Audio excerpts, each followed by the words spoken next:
Welcome to the English Corner, where you listen, learn, and level up your English. And today, I have a thrilling story for you.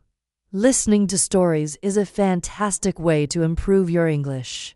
You'll learn new words, hear natural sentence structures, and practice pronunciation all while enjoying an adventure.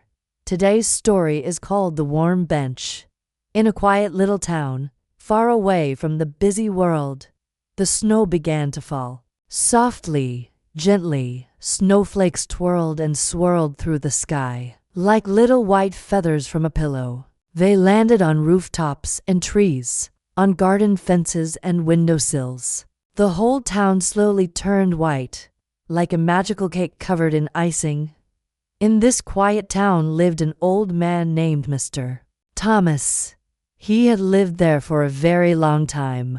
His hair was as white as the snow, and his hands were gentle and slow. He had deep, kind eyes and a soft, warm voice that once read many bedtime stories to many little children. You see, Mr. Thomas had been a teacher. He had spent many years reading stories, teaching letters and words, helping children learn how to read and write.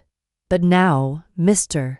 Thomas was all grown up, and the children he once taught were grown up too. He lived alone in a tiny house on Maple Street, where the wind sometimes whistled through the trees, and the birds would come to visit in the morning.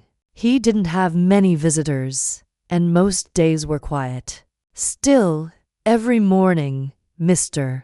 Thomas would put on his old coat, wrap a scarf around his neck, and walk slowly to the town square. There, right in the center of the square, was his favorite wooden bench. It was a little bit wobbly and very old, but Mr.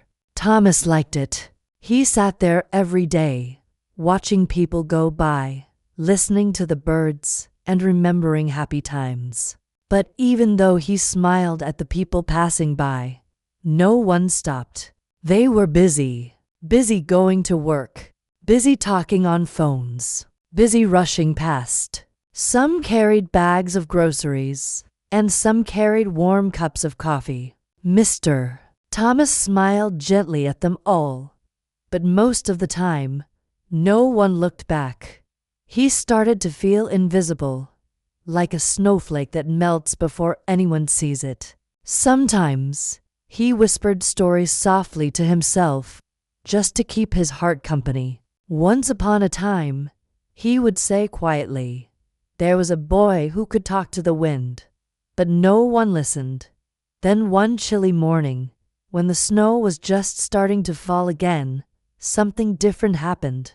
A young woman named Lily was walking to her job at the bookstore. She wore bright red mittens, a yellow hat with a pom-pom, and a smile that made people feel warm, even in the snow. As she passed the bench, she saw Mr.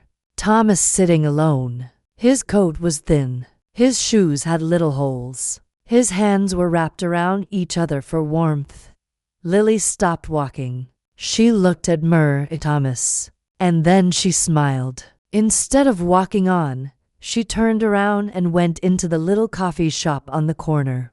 Inside, it smelled like cinnamon and chocolate. She bought a hot cup of coffee and a blueberry muffin, still warm from the oven. When she came back outside, snowflakes danced in the air, and the wind tickled her cheeks. She walked over to Mr.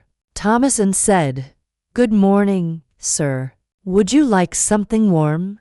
Mr. Thomas looked up. His eyes were surprised. "For me?" he asked softly. "Yes," said Lily. "For you."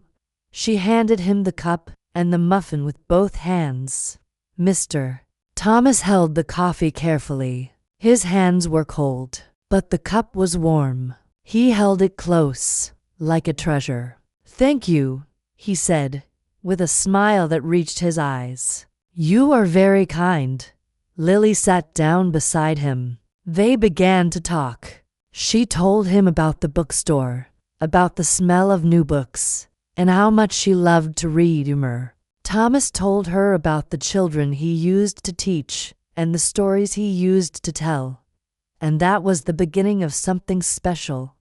The next morning, Lily came back. She brought another coffee, another muffin, and another warm smile. Mr. Thomas was already sitting on the bench, waiting. His face lit up when he saw her. Day after day, they met. Sometimes Mr. Thomas brought a book with him. He would read it aloud while Lily listened. His voice was like honey, smooth, golden, and sweet. They read about animals, about magical forests, about tiny fairies and brave knights. Sometimes they just talked about dreams, about the stars, about warm soup and favorite colors. Other people began to notice. One morning, a little boy who always passed by stopped and gave Mr. Thomas his second pair of gloves. "My mommy says you need these more than me," he said with a shy smile. Another day, a baker left a little paper bag next to him. Inside was a warm croissant and a note. For the kind man on the bench. A flower seller brought a soft scarf. A man from the tailor shop offered to fix his coat. Slowly, gently, the town began to change. People who used to rush now slowed down. Some smiled, some waved, some even stopped to sit beside Mr. Thomas and hear his stories. The wooden bench became a place of warmth, laughter, and friendship. And Thomas? He smiled more than ever before. His eyes sparkled like sunlight on snow. Spring began to bloom. The snow melted into little rivers that giggled down the streets. Flowers stretched their petals toward the sun. The trees grew soft green leaves. Birds built nests and sang sweet songs in the morning. One morning, Lily came to the square, but the bench was empty. She waited and waited, but Mr. Thomas did not come. The next day, he was not there. Her heart felt quiet. Then, at the bookstore, a small envelope arrived. Inside was a letter. It read, "Dear Lily, thank you for giving me mornings filled with kindness and stories. I have moved to a beautiful home with gardens, books, and new friends. I read stories to them every afternoon, just like I did with you. You brought light back into my days.